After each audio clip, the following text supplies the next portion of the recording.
ब्राह्मीं च वैष्णवीं भद्रां षड्भुजां च चतुर्मुखां त्रिनेत्रां च त्रिशूलां च पद्मचक्रगदाधरां पीताम्बरधरां देवीं नानालङ्कारभूषितां तेजःपुञ्जधरां श्रेष्ठां ध्यायेत् बालकुमारिकाम् ओङ्कारलक्ष्मीरूपेण विष्णो हृदयमव्ययम् विष्णुमानन्दमध्यस्थम् ह्रीङ्कारबीजरूपिणी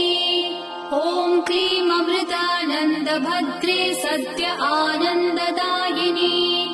ॐ श्रीं दैत्यभक्षरदां शक्तिमालिनि शत्रुमर्दिनी